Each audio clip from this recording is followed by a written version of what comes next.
of other humans and other animals in vaccines is to trigger an autoimmune reaction. Now I'm going to set this up for everybody. I feel sick. This is to make you aware. This is the autoimmune industry complex.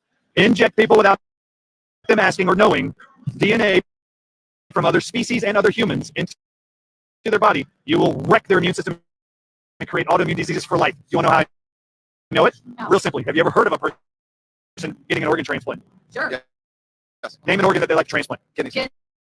Kidneys are a good one. Yep. Kidneys, liver, hearts, right? You get all these, right? Lungs for pulmonary fibrosis. They have lots of organs they do transplants from.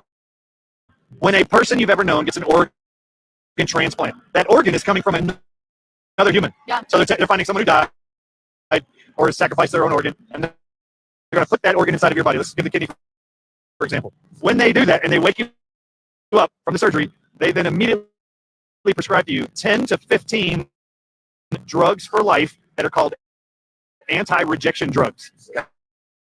Your immune system is going to reject the organ and kill it. Why? Your immune system knows it ain't yours. Foreign, yeah. So it's going to go attack it. After it creates antibodies that totally destroy that organ, if you weren't on those drugs, that organ that you just received from somebody else has the DNA structure of kidneys. Guess what happens after it gets done attacking that kidney? It's going to be those antibodies will float around your body looking for what? Kidney. Kidney cells, kidney tissue. They're going to then start attacking your kidneys, and you will develop autoimmunity of your kidneys, chronic kidney failure, and you will be on dialysis for life. Jeez. The body, we know, will reject and destroy any tissue that's foreign that isn't your DNA. This is a great design by God, by the way. Don't put other DNA in your body. Right.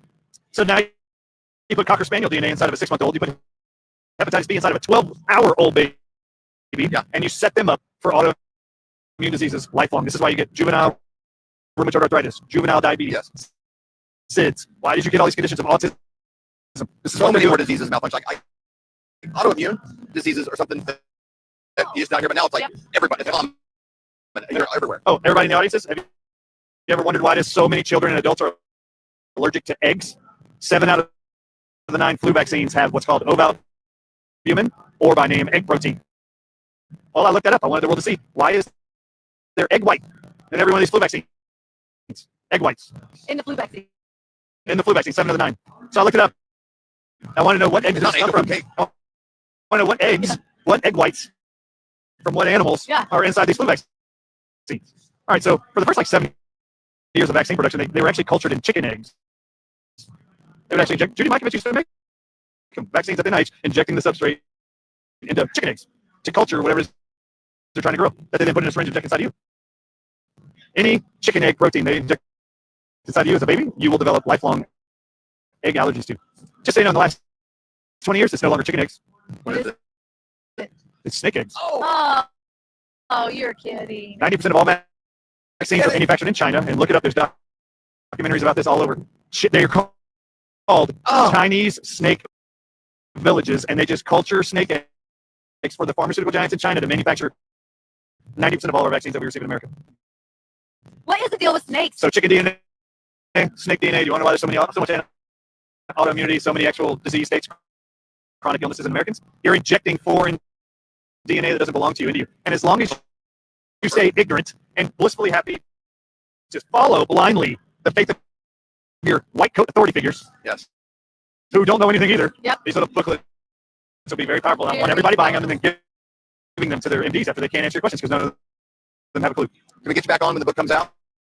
You better believe it. Cover this because I'm going to do it for all vaccines. The flu one's going to be I first. don't even think any more interviews now. I'm like done. We I'm like, run a national days, weeks of it, and it's, I mean, everywhere you go, every billboard, Walgreens, CVS, get your flu shot. I mean, I'm gonna buy one of these books for Travis Kelce and send him like a box.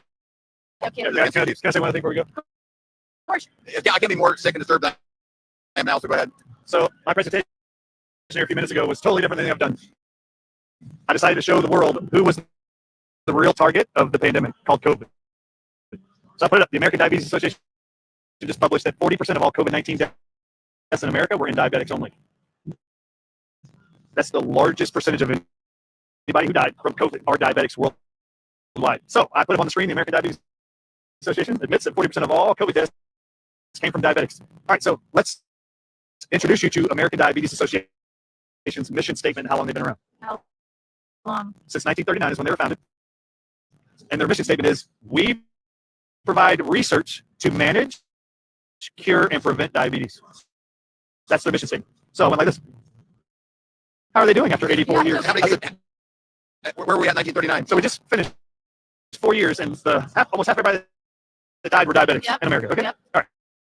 So how are they doing with their prevention and cure of diabetes? They've been researching for 84 years. I put them on the screen, a chart that the American Diabetes Association shows that in 1980, 41 years later after that organization was set up and collecting donations and research for diabetes to cure it and prevent it, I showed in 2010 they published on a bar graph that there was 5.5 million Americans with diabetes in 1980. How many? There was 5.5 million Okay. Americans with diabetes in 1980. Okay. They show it all the way to 2010. 2010, it's 21 million Americans What? are diabetics.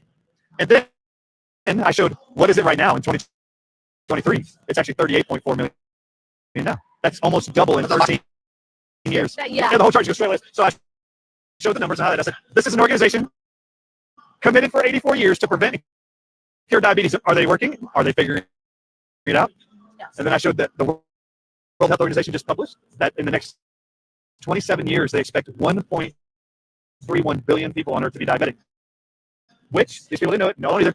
Right now, there's only 500 million. They expect 3.5 times that in the next 27 years. So I went like this. All right. So you're an organization. For 84 years, you've been researching and creating products to cure and prevent diabetes.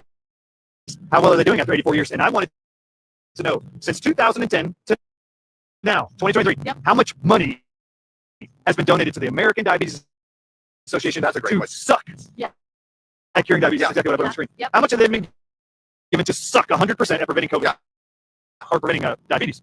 So I put up every single Form 990 from the IRS, which they declare all revenue given to the American Diabetes Association every year since 2010. And I showed every single one of them and highlighted in red. Look at the red square. This is the amount of money donated every year: 2010, 11, 12, 13, 14, 15, 16, 17, 18, 19, 20, 21, 22. And then I showed the total. And? The total is $2.5 billion has given to the American Diabetes Association. Oh my God. In the same time frame, they have doubled the amount of diabetes in this country. You know, there's not a lot of, you can be an NFL coach, not win a game every year, and keep getting raises. And then I showed them the American Diabetes in 1930. And I said they're committed to preventing and curing diabetes. How close are they? And I put up the American Diabetes Association's website, and it says, what is a cause of diabetes and the cure? It actually says there is no known cure for diabetes, period. I showed no. I said, wait a minute. We've been giving this organization for 84 years billions of dollars to solve one problem. And then I said on the screen, how many of you do you think would be paid by your employer for 84 years to solve a problem specific to your audience as a customer base, and you never came up with a solution for 84 years? Would you still have a job? No way. And they all said, you would be fired. That was Yeah, the thing I was totally. thinking. Nope, you would be fired. You wouldn't have a job. So this is when I showed them how much money they've been given. Then I showed a list. Currently, the medical profession actually has a list of all incurable diseases they know of. And on that list is cancer. So my last part of this presentation was, well, if cancer is still not curable, how long has the American Cancer Society been investing in Yeah. donations and research to look for a cure for cancer? What year? They started in 1913. Really? God. And then I showed just the last 3 years worth of donations to the American Cancer Society, who published just there is no cure for cancer. I just showed them. It is $4.5 billion have been donated in the last 3 years alone to a cancer That's organization ridiculous. who has no effing clue yet how to solve the problem. They've created an organization to research. Yeah. So I set up on the screen, and everybody watching at home, please, for the love of God, stop giving money to the American Cancer Society, American Diabetes Association, any medical foundation. There is no known published cures of any of them, and we're giving them billions of dollars, and they are continuing to allow the problem they're professing to be looking for a fixed man. They're not interested in that. So I put it on the screen. You want to donate your money to somebody? Donate to the Healing for the Ages group. There you That's for doctors who in 2024 will start doing research studies and proving to you we can reverse diabetes and cancer, and it's not going to cost billions of dollars. You just tell all your corporations and yourself, you want to make donations? Go to this donate button at healingfortheages.com. We, in January, are all meeting in Arizona to discuss the research studies we're going to do in preparation for our September conference. And we're going to bring those people up that we help cure and reverse diabetes. cancer, autoimmune disease, you name it. What? We need funding. They do not need funding. Yes. Right. My last slide was what Einstein said. Doing the same thing over and over and over, expecting a different result is insanity. It's insane to give these companies any more donations or money when in 84 years and 113 years later, there's zero solutions for it. Such a great point. Okay, so just go to healingfortheages.com, donate there. The donate button at the top. If you want to learn more about the flu shot, go to drartistshow.com. drartistshow.com. drartistshow.com. Put the links to that down below, as well as the link to your speech. So much. The best. We learned a ton.